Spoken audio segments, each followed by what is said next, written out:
All right. How's everyone doing? Just getting started with this uh, live code session pretty soon. So it's been a while. So sorry about that. It's been a while since I was able to do one of these, but I was just kind of busy with a bunch of trainings and I had a lot of other work to do, especially with releasing something very interesting that's coming to you in January.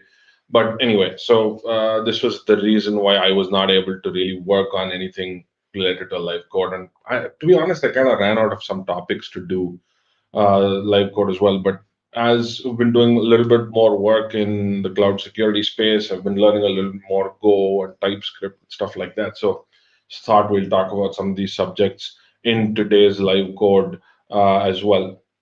All right, so let's get started with today's live code, and I'm gonna get started with why I chose this topic and why actually this came about and what are the objectives of this particular topic. So I want to build a password manager, and I have some constraints that I've set for myself while building this password manager. The first thing being, I don't want to. I want to leverage pretty good or reasonably good quality of encryption, easy to use encryption, but very good quality of encryption as much as I can. So that was one of the objectives of this live code session that I had.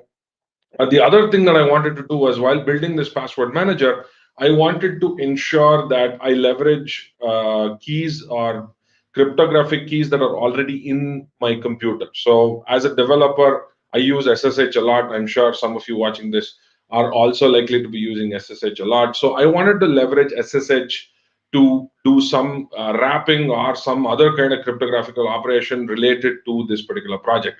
So I set a constraint for myself that I have to use SSH to be able to actually do this in a more meaningful way, in a way that is actually secure. At the same time, I also wanted to build a password manager that is completely system contained, which means that the data does not leave that particular computer. There is a local data store, but the data does not really leave that computer. So a few constraints. One, I want to leverage SSH because SSH is on most of our machines, right? So especially if you're a developer, likely you're using SSH, you probably have some SSH keys. You want to leverage those SSH keys to be able to do this. The second thing I want to do is use strong cryptography and secure by default libraries as much as I can. And third, I want to keep this a local password manager. I'm not using any of the cloud features, and I'm not using any of those network capabilities to be able to do this. I'm not using a secret manager like HashiCorp Vault or something like that. I just want to keep this simple, straightforward within the same machine. At the same time, I want to be able to leverage that as a password manager. And the fourth, of course, the constraint that I didn't mention, although I like to use Python most of the time, I wanted to build this in Go. One, because I was learning Go, I wanted to understand the cryptographic APIs in Go, so I decided to use Go for this. So that's the reason I'm using Go for this particular project. But yeah, let's get started without further ado. So I'm just going to change my view here. Um,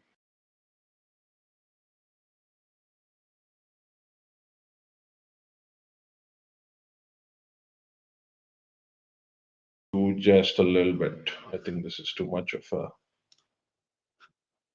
Oh,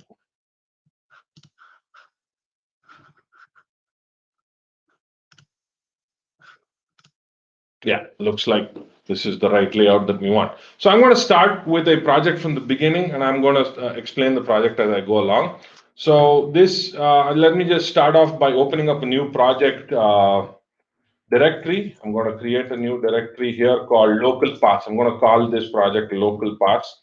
So I'm going to cd into local paths, and I am going to then open this up in Visual Studio Code, right? So I'm going to open this up in Visual Studio Code, and let's get started with building our password manager. I'm just going to open it up a little bit more for me to be able to, for all of you to be able to see this as well.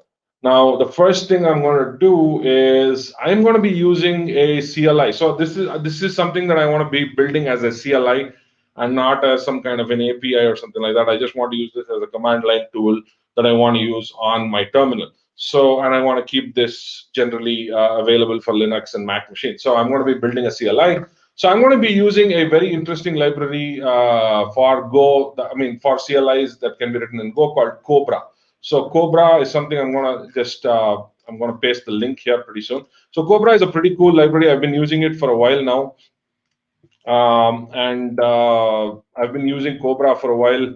And this is a CLI tool that allows you to kind of make CLIs a lot easier. It's a lot more easy to generate your CLIs. It's a lot more easy to kind of write up your CLI. So it's pretty cool to use Cobra. It kind of gives you a lot of a lot of boilerplate code right out of the box. So yeah, so CLIs are pretty cool. And Cobra is a really good library that I've always liked to use for CLI. So I'm using Cobra for building out this CLI, right? So the first thing I'm going to do is open up my terminal here, uh, and let's get started with that. I'm going to open up my terminal and I'm going to have Cobra. I'm going to use Cobra's auto gen capability, right? So I'm going to first basically, Cobra has something, it generates the commands, it generates the CLI boilerplate structure for you. So I like that. I don't want to sit and reinvent the wheel all the time. So I want to be able to just use their capability to actually generate the CLI commands and stuff like that before, and I can actually focus on building my application nets in itself, right? So what I'm going to do is I'm going to init this. So Cobra, what I'm going to do instead of, so I'm going to, you initialize a project with a particular package name. So I'm going to say GitHub local pass, right? So it's going to initialize that, and you can see it already generates some boilerplate code. It generates a root command, generates a it generates a starting point, which is the main.go file, which executes the root command, and of course all the other commands based on that root command. Now for this, I need a few commands, right? So this is a password manager. So I need a few commands for this password manager to work. I need a set command. I need a probably a configure or initialize command, and I also need a get command. So I'm just going to implement 3 commands right now. A set command to set my password and encrypt it and store it in my machine as a password that I can retrieve later on. A get command to retrieve that password, and an initialize or a configure kind of a command that I can use to actually configure my the configuration parameters that I need for my tool to actually access whatever it needs to access, right? So I'm going to add that with the boilerplate code that you can do. So you can just do Cobra add set Cobra add. So it actually creates these commands for you with some boilerplate code. That's why I like the generator capability of Cobra. So I do Cobra add get, then I'm going to do Cobra add init. So I just want 3 commands. I want to be able to actually use 3 commands to start accessing Cobra and actually start using my CLI. So my CLI essentially is going to consist of 3 commands, which is set, get, and init, right? So the first thing I want to do is write up my init code, right? So I'm going to write up my init code, which is going to initialize my my application or initialize my CLI and my tool right on my machine. So I'm going to remove this stuff, and I'm going to start writing up my initialization code, and I'm just going to run through this pretty quick, explaining what I'm doing as I'm running through it. Okay, so it adds the init command to the root command. So if you actually call the init command, it will refer to this particular command, right? So the first thing I want to do is I want to create a directory or a base directory for this tool in my /home. So I want to keep this in this directory, right? I want to keep this in /home .localpath, right? So I want to keep this in .localpath as the base directory. So I want to store my database for this particular tool that I'm building in the /home path in local path, and I can have my database and whatever else I need to store here, I can store in this. So I'm going to create that. So I need to create that directory and then, of course, start to access that particular directory and start to use that as my baseline, right? So what I'm going to do first is I'm going to initially get, I'm going to first get the user's home directory, right? So that Go has the functions that allow you to do that. So if I import the OS user library, I'm going to be able to get access to the current user, and get access to the current user's home directory. Okay, so I'm going to say if is equal to not equal to nil, then we essentially log dot fatal. So I'm going to say that whatever is the error. But if there is a user directory, then we want to set that as the root directory, right? So I'm going to set that as the root directory. I'm going to create a variable saying, okay, this, you initialize a directory called local paths. This is your base directory where you're going to store the databases related to this particular tool, right? User.homedir.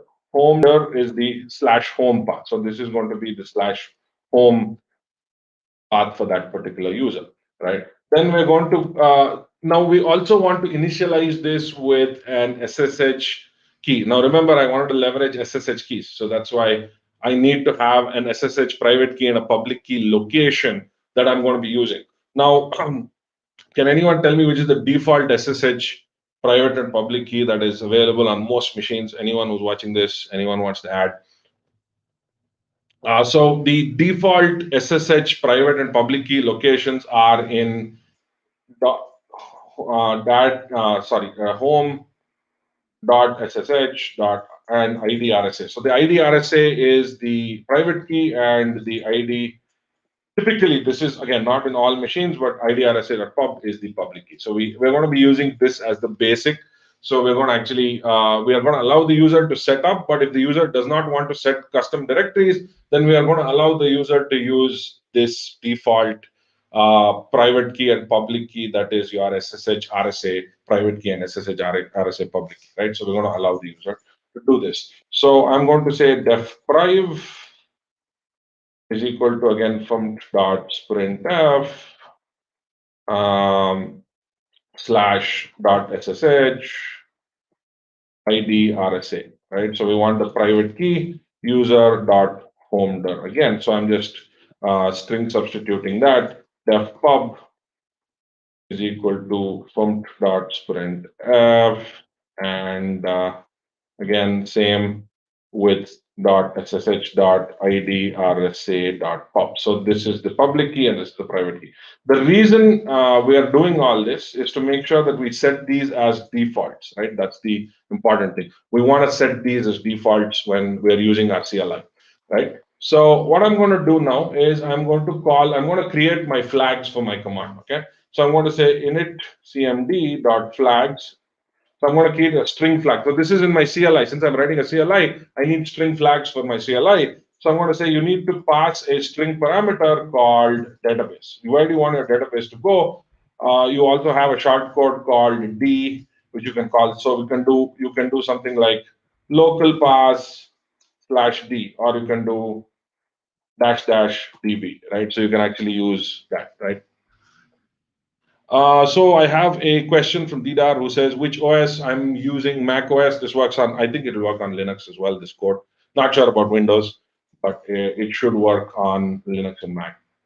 So I'm going to use this, and then I'm going to set the root directory for this, because remember, I want my database to be stored in the root directory. So this is the root directory, which is local paths, right? So I'm going to store it in the root directory. I'm going to create a directory called local paths. It's going to store it in that directory. Okay, so this is the absolute. Just going to type out some basic help text. Not going to do much with this, and I'm just going to quickly copy the private and the public keywords that I need for this, and I'm going to keep this R and I'm going to keep this P.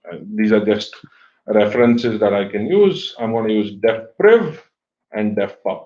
Sorry, defpub. That was the wrong one. Defpub. So I've created some flags, and I've already created the private and public. In fact, let me keep this U to avoid any confusion. So private and public. So that's basically what I'm doing. So I already have a CLI. I already have a minimal CLI with an init command. Now what I'm going to do is actually, I'm going to actually write out the capabilities of that CLI. So let's see what I'm going to do. So I'm going to first create my conf directory, which is going to be cmd.flags. So I'm going to get the get string database. So I'm going to get the database. So this is when the user actually starts using my CLI. What do I do with it? That goes into the func run aspect of the func code. Yeah. So it is essentially a struct that uses a run which takes in a function that allows you to execute the commands from that init command, right? So I'm going to use that the database here, and I'm going to, this also needs an error resolution, so I'm going to use that, and I'm just going to quickly take in both the other commands. So I'm going to say priv and pub. Priv and pub. Okay, so I'm going to say priv, and of course we need the pub variant. Right, so we have the commands that we can actually consume. Now I'm just going to add some error conditions. I do have some existing error conditions to check whether this private key, public key does exist or not. So I'm just going to copy that, paste it in here. So this just checks if that private key does not exist or the public key does not exist, and it throws an error and it exits the program. So we want to actually have a valid private public key, right? So that's basically what we want to do. We want to check if that file actually exists or not, right? So that's what we want to do. Now, the next thing we want to do is create this directory called .localpath, right? Now, if we create this directory called .localpath, it's going to store the database in there. So it needs to create that directory called .localpath. So that's what we're going to do next. So we are checking if that file or that path exists with os.stat. We're going to check whether the conf.dir exists, and if it does not, is not exist. If there is an error, then we are going to. If there is no error, of course, we're going to throw. If there's an error, we're going to throw the error. But if there's no error, then we're going to create a directory, right? So if there is no directory in there, we're going to create a directory, right? So basically, that is going to be your conf os mode firm, right? So basically, that's what I'm doing. I've created a directory. This is going to be a dir error, right? So I'll just use a standard error here. I can just keep returning a single error reference. So if error not equal to nil, then we can log.fatal enable to create directory. All right. So basically, I'm just creating that local path directory. Otherwise, we can print out from.println created directory. So this is just a success command. Now what we're going to do is we're actually going to be using a database, right? So we want to use a simple embedded database for our application. So what is a good database? I've been looking at different simple embedded databases where I can use a key value store in my local machine, and I came across Pebble. Now Pebble is recently built by the team at Cockroach Labs, and this is a pretty interesting database. I found it looked pretty easy to use. I found it, and I've been using it since. It's a pretty interesting database, very easy to use. Just simple key value store, doesn't do anything fancy. Just want to use key values, nothing more. Since I'm just using it as a password store, I'm just looking for a specific key which is going to give me a specific value. I don't really care about, okay, do I need to search for this? Do I need to query based on this? I'm not using any of that. I'm just using a basic key value pattern here. So I'm going to create. The database first. So I'm going to say dblog is equal to from.sprintf, and I'm going to create a database, right? So this is going to be my string reference. I'm going to call this database noyb.db, none of your business.database. Since we are building a password manager, we don't want anybody peering into this password manager. And of course, we're going to be using decent encryption to prevent that from happening. So we're going to call it none of your business database, and we're going to be using that, right? So we're going to create the database, and we're going to actually use Pebble itself. I've already installed Pebble, so I'm going to say pebble.open dblock in this location with no additional. We're not going to pass in any specific options. Options. So we're just passing in, and if the database fails to open, we are going to, of course, print it out and say, hey, sorry, we couldn't create that database, or we couldn't access that database, unable to create DB. Now let's actually store the private key location and the public key location in the database. So in this case, what we're going to do is just store the two locations. Remember, we're not storing the actual private and public key. We're just storing the file locations in the database. And we're just going to create a key called in the database called priv key, which is going to be a byte slice of type priv. And we're going to store it in that. So if db.set priv key, we're going to convert a byte, create a byte slice of our priv string, which is the location. Remember, we got the location of the private key from here. So we're going to store that as the value. And we are also going to synchronize it with our database, which is going to write it to the database. And if it does not, just give me a sec.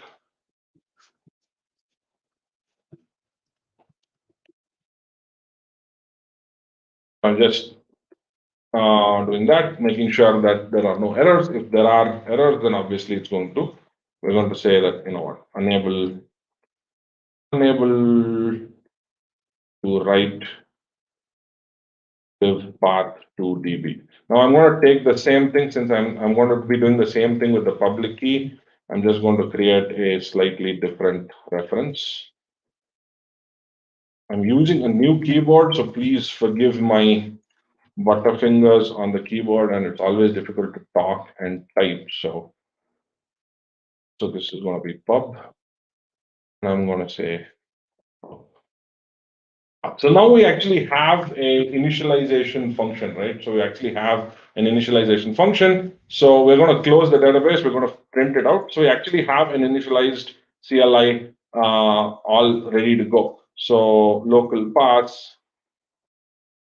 successfully initialized, right? So all this is done. We've successfully initialized our application, and we're going to close our database. So we're going to say database.close. If there is an error, then we're going to log that fatal database unable to close. Right. So basically, now we have a init capability to our code. So if we actually do this, if we run this code in our machine, so I'm going to say go run. Now remember, we have implemented an init function, so it takes in two arguments. Both those arguments are three arguments. Sorry, all three are optional arguments because they already have some default values. So it's going to create a directory in my home directory called .localpath. It's going to take a default ID RSA private key, ID RSA public key from my .ssh directory, and that's what it's going to initialize all those values with. So if I do go run main.go init, which is I'm just going to run it in a local invocation. I'm not created a distribution for this. If I just do init, it should hopefully create my, so it created the directory and it initialized my local path. So if I actually go ahead and do .home/, it would have created my local paths directory, right? And it also creates my database called noyb.db. So we've got all this stuff running. We have the database running. We have the database set. We have the directory, the boilerplate directory, and we've got an initialization method. Now let's start putting in some passwords, and let's start actually encrypting and handling that. So I'm going to start with our set command next. So I'm going to close the terminal now. And I'm going to start with our set command next. So which means I'm going to start working on our set command. We have an init method, but we're going to have to actually set stuff, right, in that method. So we're going to actually have to set a password, which is going to get encrypted and stored in that database. That's what we want to achieve, right? So we want to store the data within that set password capability, right? So this is going to have a few flags required. We need a key and we need a password. So whenever you're setting something, you need to set it with a particular identifier saying, hey, this is the key. I'm going to query this key and you give me the decrypted password, right? That's basically what we're doing. So in this case, what we're going to do is we're going to say set command dot flags dot string key, which is the key. So we are going to set a key, which is referred to also with the k value. It does not have any default value. And we're going to say key for which value is set. This is the help text. Not very helpful, but nevertheless, we're just writing something. So this is going to be, let's call it a password instead of using a P or a value thing. So we're going to call it a password, and we're going to use a /P, and we're going to set up the value for the key. Right. So basically, we have two things, and we need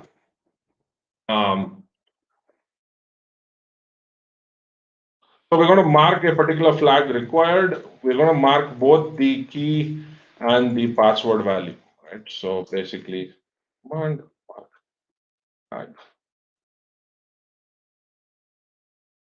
So I'm going to make the user forcefully enter both these values. Only if the user forcefully enters both these values will my CLI actually. So it's like input validation. That's what I like about Cobra. It gives you all these cool capabilities that allow you to validate stuff right then and there. It allows you to set constraints and make you work on those constraints. So I like that about Cobra. It's pretty cool. So what I'm going to do now is I'm going to start writing the functionality for that. So let's first get the values of both password and key, right? Now, ideally, you should not be having password being entered on the command line. You can because especially when you're having might have people looking over. I do usually implement a separate password prompt that is truncated, but since we are doing this as a demo, I don't have time to implement that. I'm just going to go ahead and make that user enter the password right on the command line. So, but usually what you should do is have a password prompt where you mask the user's password, like you do, in SSH and all that. You have this password prompt that masks the user's password. I like that, but since we're not doing that, I'm not going to build that functionality. So what I'm going to do now is, remember, we need to encrypt the password, and we are going to use the key as the identifier for that encrypted data set. Now, there are two things we're doing here. Now, remember, there are two things we're doing. So we are doing envelope encryption. So what we're doing now is we are encrypting, let me just give it a line, encrypting password with a symmetric key. And we are encrypting the symmetric key with our SSH public key. So it's dual encryption, right? So first thing, we're encrypting the password with a symmetric key. So this is going to be a symmetric key, a nonce, and of course, it's going to have both these values that's going to be with it. Then we are going to encrypt the symmetric key itself with our SSH public key. So since we're using SSH, like I said in the initial thing, I said one of the constraints we have is we're using SSH for this because SSH is on most people's machines, and we're going to be using SSH keys to actually do our encryption. So we are encrypting the data with our symmetric key for speed and of course randomization, and then we're also going to encrypt the symmetric key with our SSH public key. So the passwords for the key for each and every password is going to be unique, but the wrapping key is going to be our SSH public key, where we're going to unwrap it with our SSH private key. So please keep that in mind. So the symmetric key is going to be wrapped with our SSH public key, and then we're going to use the SSH private key to actually unwrap our key, right? Basically, that's what we're doing here. So let's actually start doing that. Let's implement a function to encrypt stuff. So I'm going to implement a function called encrypt data, right? I'm going to encrypt the data. So I'm going to say function encrypt data. Here I'm going to pass in a message, which is a byte array. And then I'm going to essentially output a byte. And I'm also going to output a key size. So 24 byte key, byte array of 24. And I'm also going to, so this is going to be our key. So let me actually declare that as constants. Hold on. I'm just going to create two constants here, which are important, just easier instead of referring to them as 24 and 32 and all that stuff. So I'm going to say key size. It's going to output that because remember, I need to also store the key. And I'm going to also be using a nonce. Nonce is a salt, an initialization vector that we're using to actually encrypt stuff, right? So in this case, I'm using a 24 byte nonce. So 32-byte key, 24-byte nonce. That's what we're using here. So you can see that we have our function called encrypt data. It gives me some warning, but that's fine. That doesn't matter. It's just a documentation warning. Now let's actually implement our encrypt data, and let's actually start encrypting stuff with it. So before we start actually encrypting stuff, we need to generate a key and generate a nonce. So let's actually do that. Okay, so let's func generate key, and of course it's going to output a byte array or and an error, right? So it's going to do one of those things. So we're going to generate a key and then we're going to generate a nonce. But we're going to do both these things. In fact, we can actually use the same function. We can just say generate rand, except that we need to pass in a particular. So I guess we could do it this way. Actually, let's do it this way. Yeah, let's do string of type. Okay, let's do mode, which is a string mode. Okay, so we can do an if condition and then check. If we want to generate a key, then we use a 32-byte array, or if we want to generate a nonce, then we use a 24-byte. So that's what we're going to do. So we're going to generate random value that is, so if mode equal to key, then we're going to generate a key value. So that's going to be key colon new of key size, and we're going to key size of bytes. So we're going to generate a byte slice of 32 bytes, which is the key, and we're going to io.read full rand.reader. We're going to copy the key value to this random value, generate a random set of bytes, right? So then if the error, of course, is in there, then we're going to do log.fatal and say, sorry, unable to read random. In fact, not log.fatal. I'm going to say return nil, and we're going to say error. We're going to return the error if it's not happening. Else, we're going to return the key and nil. So if the mode is not key, then we just obviously want to create a nonce. So we're just going to return a nonce. So in this case, I could have probably optimized this a bit more, but my apologies. I'm just going to do it this way. I'm just gonna. I could have done it a little bit better. Could have been more optimized for sure, but I'm a piss poor Go programmer, so don't mind me. I'm just going to be doing it like that. So this is going to be nonce, and I'm going to say nonce. Same thing, pretty much the same thing. I'm just generating random key and a random nonce, right? So basically, that's what we're going to be doing. Oh, okay. I think that was the issue. Or you can't generate multiple types. Okay, we can't generate varying length of bytes. Actually, we could generate a nil. So we could do a key size byte or a nonce size byte. Again, I'm quite sure this is not great code, but I'm just doing this because we want to move along. We don't have all day for this live code session, so just want to make sure that I'm quite sure that, so this is going to be key size nil and nil, right? So nil, error. So just returning two nil values. Is that okay? Oh, you can't. Oh, man. Sorry about that. I think I'm just going to have to separate this into two functions. Let me just separate this into two functions. That's the point anyway. So I already have some boilerplate here. So I'm going to just separate this out into two functions. Generate key and generate nonce. So I'm going to just do it that way. I'm going to generate the key. I don't know why I call this session key, but so I'm using it like a single use key. So that's why I think I called it session key. So generates a key and generates a nonce. So both these functions are implemented. Let's actually start encrypting our data, right? So first we want to generate our nonce. I'm going to say nonce error generate nonce, and we are going to get back a nonce value if error equals nil. Then we return nil.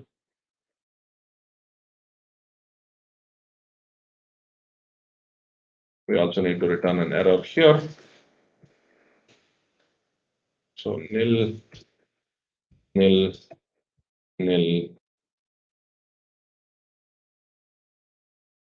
Oh, we have a nonce size. We have a byte array, we have a key array, then we have a nonce array. So we are returning all these things, and then of course we are uh, generating an errors dot new unable to generate nonce. I'm going to do that pretty much the same thing with the key. It's almost the same thing. It's going to be key and err generate session key, and pretty much the same thing, except that instead of the nonce part, we're going to generate the, we're going to throw an error for the key. Now we're actually going to encrypt stuff, right? Now let's generate our ciphertext. So I'm going to be using LibSodium in this. Now, if those of you who have not used LibSodium, you can check out LibSodium. So LibSodium is a really cool secure default encryption algorithm or misuse resistant encryption algorithm, encryption library, not algorithm, sorry. LibSodium gives you strong modes of encryption right off the bat. It does not even support weak modes of encryption or weak modes, weak cipher suites and stuff like that, or weak ciphers in itself. It only supports strong ciphers. It's a very opinionated library, but it's very easy to use and it's pretty powerful stuff. So which is why I'm using LibSodium. So let's generate our ciphertext. So the first thing we want to do is so when we are generating the ciphertext here, so the first thing we're doing is we're encrypting the password with the symmetric key, right? So we're encrypting the password with the symmetric key. That's what we're doing. So in the ciphertext, you also have a prepended nonce. So the nonce is prepended to the ciphertext and then generates the entire ciphertext. So when you're decrypting, you first need to separate the nonce from the ciphertext and then decrypt the entire ciphertext. That's what you need to do. Okay. So now if we do a ciphertext, we're going to create a byte array of cipher of type. I mean, we're going to create a byte slice, not byte array, of length nonce. So first thing we're going to do is prepend that. So we're going to say of length nonce, and then finally we're going to copy the ciphertext value to the nonce slice, just making sure that we have a nonce slice. And then finally, we are going to generate our ciphertext.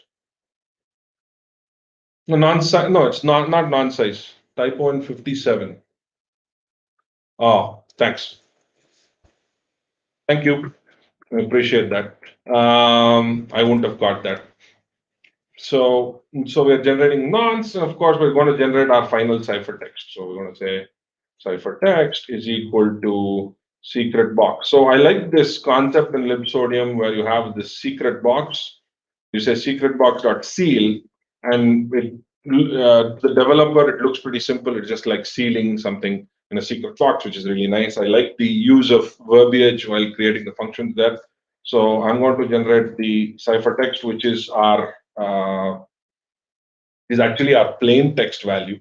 So that's what we're using here, the plain text value in itself, and the message value in itself. So we are generating that prepended nonce value, then we have the message itself, and then we have the nonce, the actual nonce value, and the key.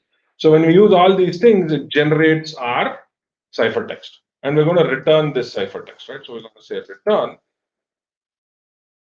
ciphertext key nonce nil. So there are no errors. So if this has gone through without any problem at this stage, you just have to, it's going to generate your ciphertext with no errors, right? So if it comes to this point, it's going to generate your ciphertext.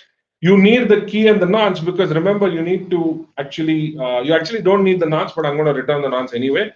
The reason why you don't need the nonce is it's prepended to the ciphertext. So when it generates the ciphertext in the secret box, the first 24 bytes of that ciphertext happen to be the nonce value, right? So that's something you should keep in mind. So that's why I don't need to necessarily return the nonce, but in this case, I'm just going to do that. Okay, so now we have this. So let's finish our first process. We're going to generate our encrypted payload. So I'm going to say ciphertext. Let's call this C text. And key nonce error. Right. So it's saying encrypt data, then our message, right? Whatever message we want to encrypt, our PWD, our password is something we want to encrypt. I do that. Now, if there is any errors, we're going to throw that error. I'm going to say log.fatal error.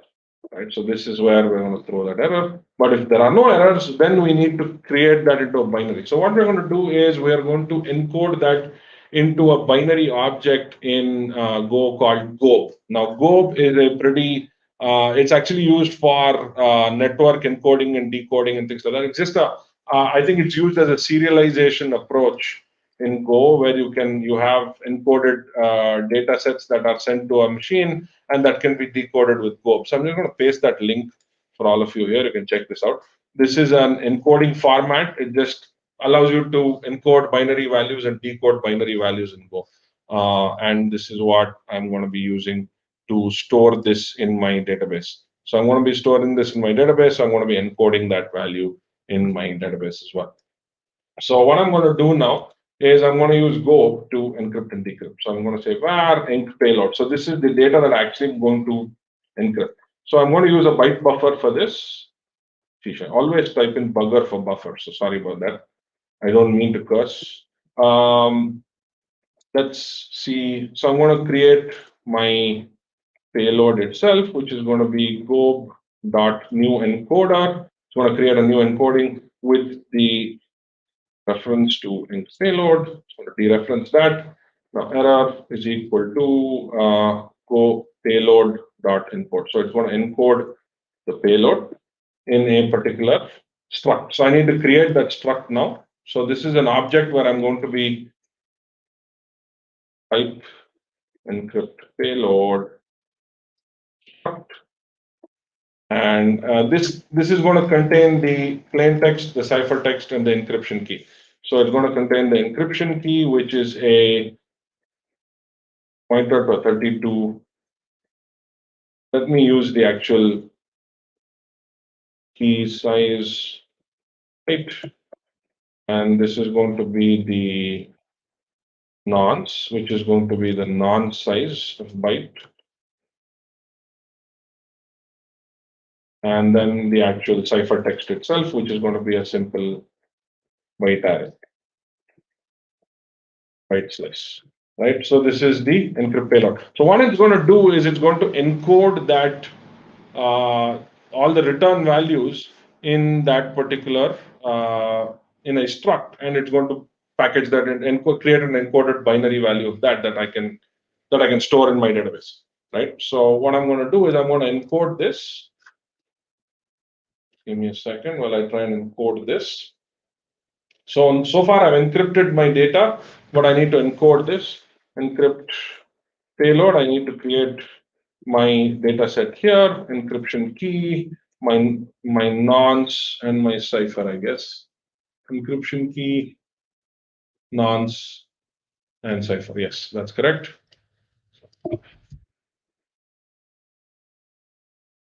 C text. So that's what, and this is going to encode that into that Go encoding binary, right? So it's going to create an encoded binary. If not equal to nil, of course, I need to handle the error. Log.fatal, don't need this here. Log.fatal error, right? So that's what I'm. Now the next thing I'm going to do is I'm going to store this in my data. I need to actually store this in my database, right? So I need to store this in my database. So I actually need to open my database. But before I have to store it in my database, remember, I need to actually, I've only done this. I've implemented this, which is encrypting the password with my symmetric key. I still need to take whatever value is output from here, this encoded binary value, and then encrypt it with my public key. So I still need to do that. For that, I need my public key. And the way I get access to my public key is I go to my database, get the path of the public key from my key value store, go to that path, pull out the public key, parse that public key, then use that public key to encrypt this encoded binary value that I have, and then generate my final ciphertext. That's what I want to do. So I'm just going to copy a little bit of that. So this is going to be stuff that I don't want to explain because this is kind of. So what this code is doing, just for all of you to understand, is that it is just going to that particular directory and it is fetching the value of that public key, right? So just fetching the value of that public key. Again, I could have made this into a standard function in a shared Go module somewhere, but again, just for the purposes of this, just to give you an idea of what's happening here, I'm just doing that. Right, so I've created, so this is going to fetch the public key from my database, and I'm going to use that public key to actually encrypt my symmetrically encrypted data set. So the data set is already symmetrically encrypted. I'm going to use my SSH public key to use as a wrapper key, right? So let's create another function now to actually encrypt with this. So it's called func encrypt with pub key, right? So I'm going to call this encrypt with public. Let's call this public key. That's fine. So we are going to pass in a byte slice, and we are going to pass in the actually we're going to pass in the key value. Obviously, we need to pass in a key. So let me just check how we want to implement this. Yeah, we need the location of the public key, right? So this is the public key location. So pub key location, which is a string, and then we also need the symmetrically encrypted. So this is going to be C text, right? So this is going to be that, and this is going to return a byte slice and an error if there is an error. Right? So I'm encrypting with public key. It's going to take in these two arguments, which is the public key location, which is the string, and the ciphertext, which is your already encrypted password. Okay. So now what I'm going to do is I'm going to read my public key, and first I need to read and parse the public key. So the first thing I need to do is read and parse the SSH RSA public key. Then I'm going to have to, so the first thing this needs to do is that. The second thing I need to do is parse that public key into an instance of RSA public key. So just because you have an SSH public key doesn't mean you can just directly use that to encrypt and decrypt. Now, there are different types of formats that you have for public key encryption. So you need to, for Go to actually understand it as a public key, you need to cast that as an RSA public key, and then use that cast value to actually encrypt your payload. Then finally, encrypt payload with, which is your encoded binary. And then finally, base64 encode all of this to store it in the database. So this is basically what you want to do, right? So now I am going to first create my public key, read my public key. So ioutil .read file pub key lock, right? So it's going to read that public key file. If error, again, as always, equal nil, then you return a nil and errors not new, unable to read pub key, right? So I'm not able to read it if there is an error, right? We want to handle errors then and there. We don't want to read it. So the next thing we're going to do is parse the public key, right? So we need to parse it for it to work. So I'm going to say parsed, and I'm going to pass in some nil values here, which is essentially returned from the function that I'm going to use. It's also going to return an error. I'm going to use the SSH library, and it has a function in there called parse authorized key. So this parses a public key and returns a parsed value. and multiple other values as well. You can see it returns a comment, the options, the byte, the rest, and the error and stuff like that. It gives you all of the different parameters of that particular key. We don't need these parameters, which is why we are essentially casting up a null at this point in time. But so if you do need them, of course, you can same thing, unable to read. I'm just going to add the same thing. Unable, now, instead of read, we're going to say parse because that time we're not able to read it. Now we're not able to parse it. Now we remember we have to cast this to an RSA public key and then use that to actually encrypt our payload. So we're going to cast that. So crypto key. We're going to parsed dot. So we're going to cast that to an SSH type crypto public key. So this is a type that allows us to then use that as an RSA public key to actually encrypt. So implemented as a raw crypto public key. So which is a useful thing to do. It implements it at this interface. Then finally, what we're going to do is pub crypto. We're going to create this as a. We're going to take this parsed crypto key, and we are going to initialize that. So we're going to return it as a public key that which we're going to cast into an RSA public key instance. Okay. So then the next thing we're going to do is we're going to say RSA pub. Sorry about that again. So pub crypto dot RSA dot public key. So this is a now it's of type RSA public key. So that's what we can use to actually encrypt our binary, right? So let's encrypt our binary, encrypted bytes and error. And we're going to use RSA's encrypt OAEP. Now, OAEP is the optimal asymmetric encryption padding scheme that we're going to use. This is the scheme that is currently the most secure. Ideally, you should not be using RSA, but if you are using RSA, the padding that you should be using for that, aside from the fact that you should be using strong parameters for picking out your RSA parameters, should be the OAEP or the optimal asymmetric encryption padding scheme. So we're going to use RSA encrypt OAP, and we're going to use a SHA-256.new for the hashing process integrity verification. We're going to add a random value to the process, and then we're going to use the public key, of course, and then of course our symmetric, the ciphertext itself, right? The ciphertext ctext dot bytes.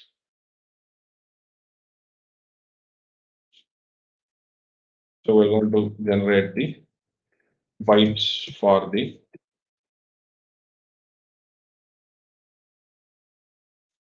and then finally we're going to return a nil value.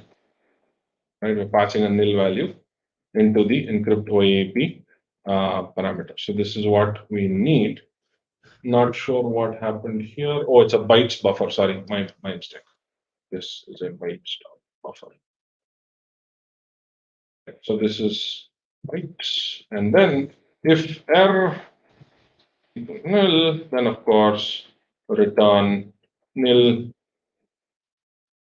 start new unable to encrypt with RSA. So we have some error codes as well.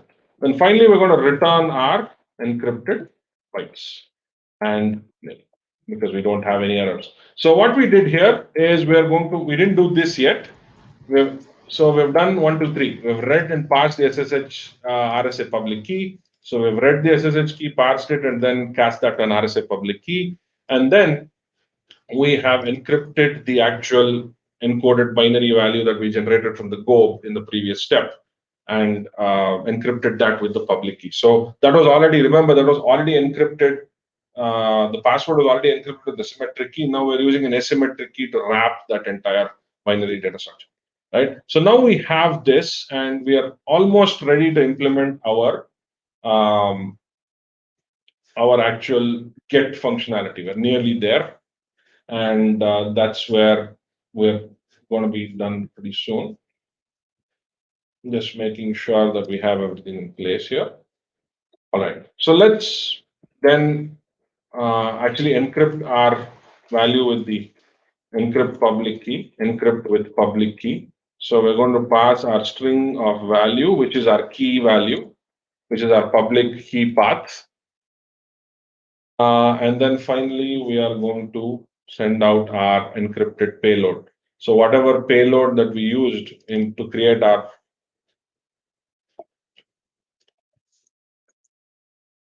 payload, we're going to generate our encrypted value. And then finally, so now we have actually finished our encryption and we even wrapped it around our SSH public key. So both of that is done. So it's pretty cool. So let's finish that up. Log.fatal. And then lastly, we are going to write this to base64, right? So we're going to say we're going to write this to our database. So we're going to say db.set for the byte slice of key. We're going to create a byte slice of base64 dot std encoding dot encode to string, and then we're going to pass our encrypted value, right? And then finally, we are going to sync to our database.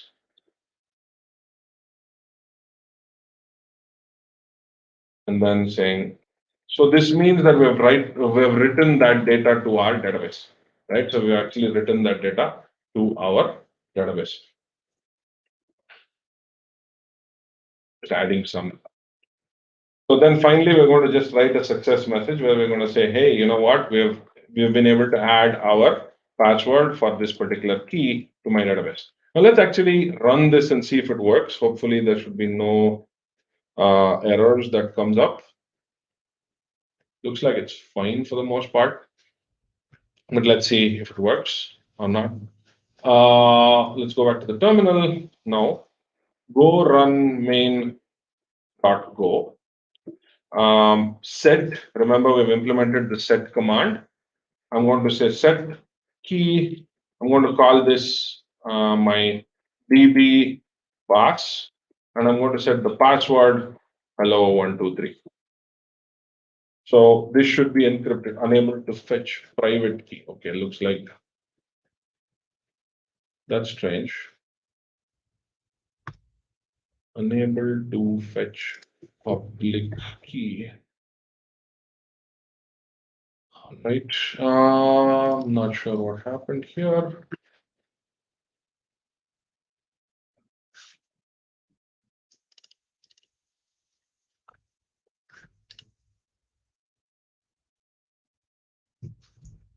Let me just rmrf.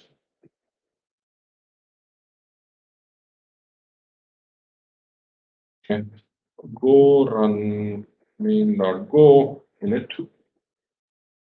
All right, should have done it.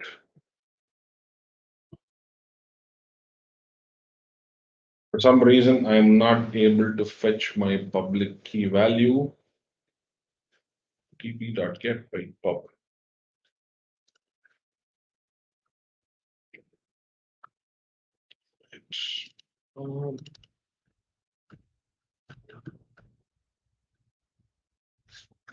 Let me just check if I made some mistake with the initialization bits of this code. Not that I know of. Defcop, defpref. Looks like there's something wrong with the way I've set my code, set my public key. Anyway, I'm not going to be able to debug this, but let me just walk you through the get code and show you the actual final result, because we're almost. So this is an actual program that I just wrote, and I'm doing the live code of that. So I'm just going to explain. So what this is doing is it is encrypting, like the same way we're encrypting it, we're also decrypting it the same way, right? So let's actually run this and show you what I'm talking about. Hopefully this works. So I'm going to RM. So I've called this tpass, and this is just the same thing. Go run main.go init. I'm going to initialize my password program, and then finally I'm going to set something. Go run main. So I'm going to set this. So in this case, actually I've done a much better job of implementation because I actually add a password prompt here. So let's just set a value. So I'm going to set a password here, and you can see that I can say. So it stores the value in the database. So it does the same thing. First encrypts with a symmetric key, and then wraps that symmetric key encryption with our asymmetric key, right? So it wraps it with our asymmetric key, and the asymmetric key happens to be our SSH public key. Now let's explain the set code, and I'm going to explain the set code and then show you how it works and actually decrypt something, show you. Right. So the set code starts from very simple. You for this. Sorry, we just looked at the set code. Let's look at the get code. My mistake. So the get code works pretty simply. You just have to pass in a key. You don't have to do anything. And what it's going to do is first, it's going to unwrap the encoded binary value or the first it's going to base64 decode the value. Then it's going to unwrap the encoded binary with the SSH private key. Remember, the encryption happened with the public key. The decryption is going to happen with the private key. So it's going to unwrap the value with the SSH private key, which is in this case an RSA private key, and then it's going to pull out the ciphertext, the message, the nonce, the pass, and the of course the key from the encoded binary, and then it's going to decrypt the password and give me a plain text password on screen. That's what's going to happen with this entirely, right? So I'm just going to show you how this works. So let's walk through the code. I'm just going to kind of close up some of this. So the first thing is we're going to get the key. We're going to open up our database. We're going to check if the key exists. So we're going to fetch the private key first, and then check if the key that the user is requested for actually exists. The next thing we're going to do is decrypt with the private key. So we're going to decrypt with the private key. So this gives us a byte slice. So what it's going to do is it's going to read the SSH raw private key. Then it is going to decode the base64 encoded value from the database, and then it's going to try and do an RSA decrypt. Just like we did an RSA encrypt OAEP, it's going to do a decrypt OAEP, and then finally it's going to return a decrypted encoded payload. It's still encrypted, so you still are not getting the raw password. You're just getting that encoded binary or decoded binary.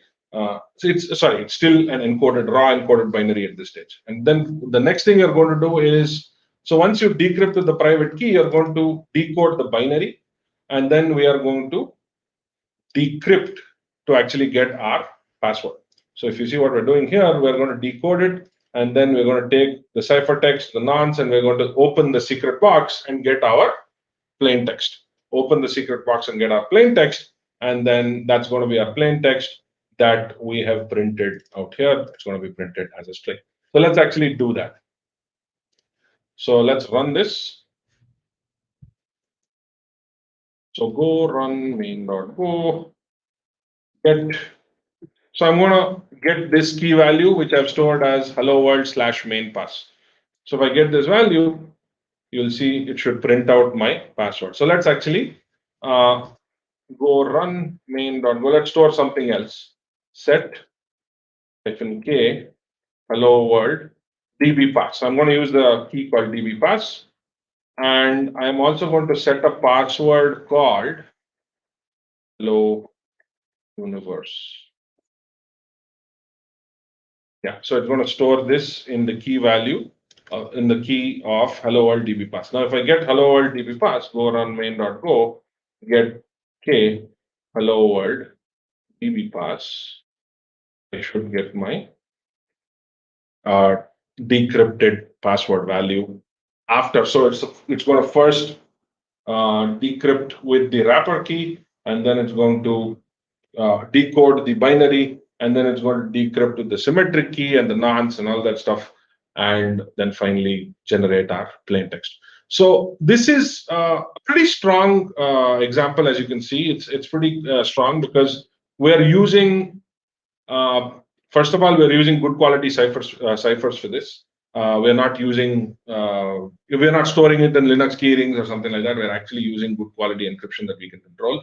At the same time, we are not generating any keys. In fact, if you see, we're not using the user's password as the key. We're not using any kind of poor passwords as the key. We're actually generating the keys in each and every instance, and we're also wrapping it with another set of keys, which is making it much, much more secure.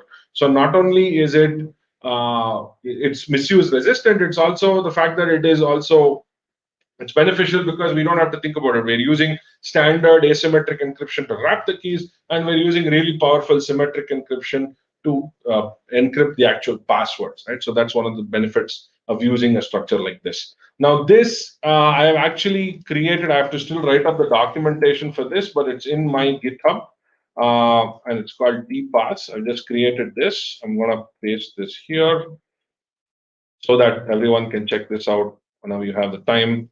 And yeah, so this is basically what I did. I am still going to write up some documentation for this. I wanted to do a live demo. I did do a little bit of it live, but there was some bug that I need to debug, and I can't debug it on a stream. So we want to make sure that I give you an actual example of this. So I had to figure this out and then rewrite it for you in this particular live stream. So I will write up the documents and the README for that. Any questions before we close? It looks like I have a question. Any good resources to learn DevSecOps? This would be a very expansive question. You probably want to write to me on Twitter or LinkedIn, probably help you out with a few things. Best to start doing your own research in figuring out things like tools and how they can be automated, and that's where you can get started. But in any case, probably write to me, and that's a pretty large and expansive question. Any question on the cryptography that I used here, on anything related to the cryptography that I used here? Just want to check if we do have any questions on the stream. I just want to make sure that I'm not missing any questions on the stream. All right, looks like we don't have any questions on the stream. But if you do have questions, you can follow me at Abhay Bhargav on Twitter. You can follow us at V45 on Twitter, and you can also follow us on LinkedIn. You can follow us on all the major social networks. We are around. If you want to ask me a few questions, you can always do that, and I can get back to you as soon as I can. All right. Thank you very much. Thanks for watching, and I hope this has been useful. I have shared my code as well, so please do check it out if you want to learn more. If you want to ask me any questions, let me know at any given point in time. Thanks very much, and have a great rest of your day wherever you are. Ciao. Bye-bye.